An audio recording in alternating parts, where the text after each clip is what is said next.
Assalamualaikum warahmatullahi wabarakatuh. Perkenalkan, nama saya Anggun Patricia dengan NIM 22042006. Di sini saya akan menjelaskan materi pertemuan 7 dan 8 pada mata kuliah Administrasi Negara dengan dosen pengampu Ibu Yulia Hanoselina. Pada poin pertama itulah menjelaskan hak dan kewajiban ASN, P3K, TNI, dan Polri. Pada ASN memiliki hak berupa gaji, tunjangan, cuti, jaminan sosial, pengembangan kompetensi, dan jaminan pensiun. ASN wajib melaksanakan tugas dengan penuh tanggung jawab, menjunjung tinggi etika profesi, bersikap netral dari pengaruh politik, serta setia pada Pancasila dan Undang-Undang Dasar 1945. Pada P3K memiliki hak yang hampir sama dengan ASN seperti gaji, tunjangan, jabatan, kinerja, dan perlindungan kerja. Namun P3K bekerja berdasarkan kontrak dan jangka waktu tertentu. Pada TNI memiliki kewajiban menegakkan kedaulatan negara, mempertahankan kedaulatan wilayah NKRI, serta melindungi rakyat dari ancaman. Hak TNI meliputi kesejahteraan prajurit, tunjangan operasi, perumahan, fasilitas pendidikan, dan jaminan sosial. Pada Polri berkewajiban menjaga keamanan dan ketertiban masyarakat, menegakkan hukum, serta melindungi dan mengayomi masyarakat.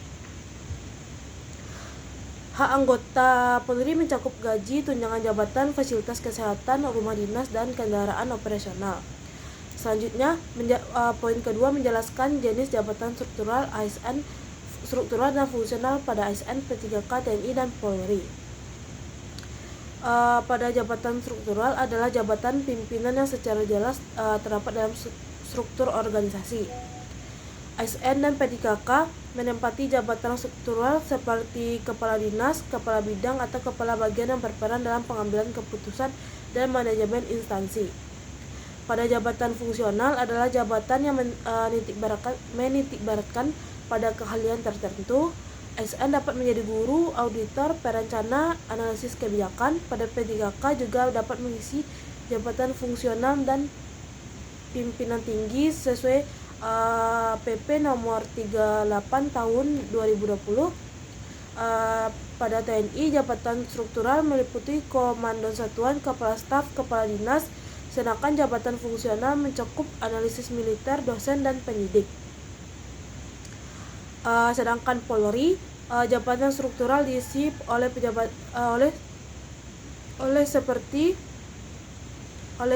seperti Kapolri, Kapolda, Kapolres, hingga Kapolsek. Jabatan fungsional meliputi penyidik, auditor, intelijen, dan atau psikolog kepolisian yang memiliki teknis tertentu. Pada poin ketiga menjelaskan pengertian pangkat, jabatan, golongan, dan persandingan pada ASN, P3K, TNI, dan Polri.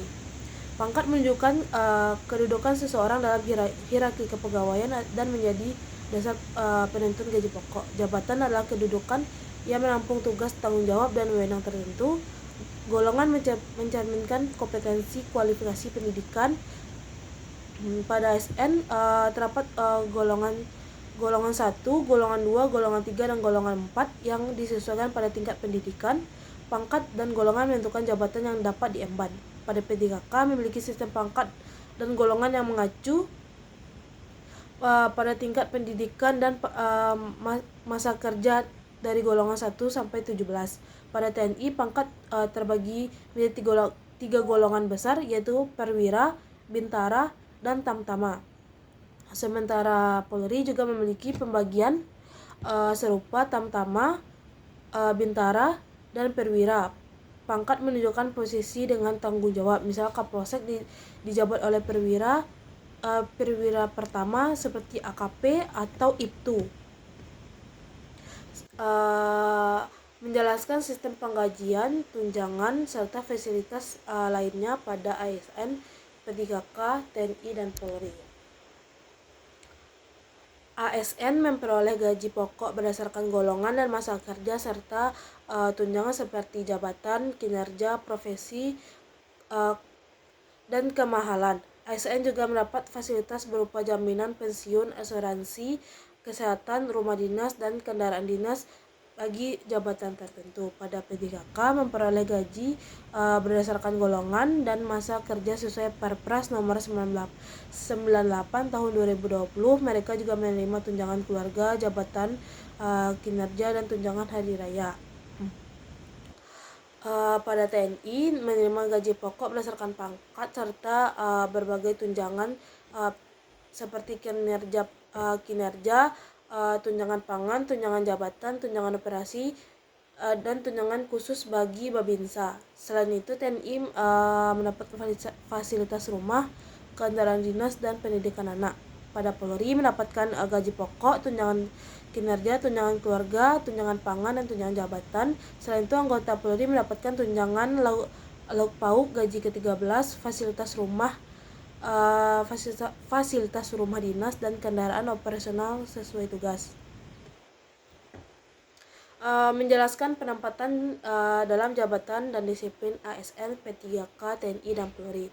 Penempatan jabatan ASN dan P3K dilakukan berdasarkan sistem merit, yaitu sesuai kompetensi, kinerja, kebutuhan instansi.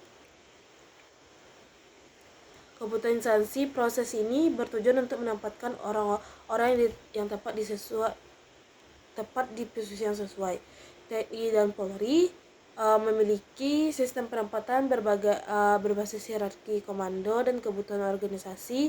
Setiap prajurit atau anggota ditempatkan berdasarkan pangkat, jabatan, dan keahlian. Dalam hal disiplin, ASN dan P3K tunduk pada peraturan pemerintah tentang disiplin pegawai, sedangkan TNI dan Polri menerapkan disiplin yang lebih ketat, termasuk sanksi internal untuk menjaga kehormatan dan integritas lembaga. Pada poin terakhir atau poin 6, mampu menjelaskan pengertian pejabat pemerintah, pejabat negara, dan pejabat daerah. Pada pejabat negara adalah pimpinan lembaga seperti presiden, wakil presiden, menteri, ketua DPR, ketua MPR, ketua MA, dan pejabat tinggi negara lainnya. Pejabat pemerintah merupakan pejabat di lingkungan eksekutif yang menjalankan kebijakan pemerintah, misalnya sekretaris jenderal kementerian, atau kepala badan nasional.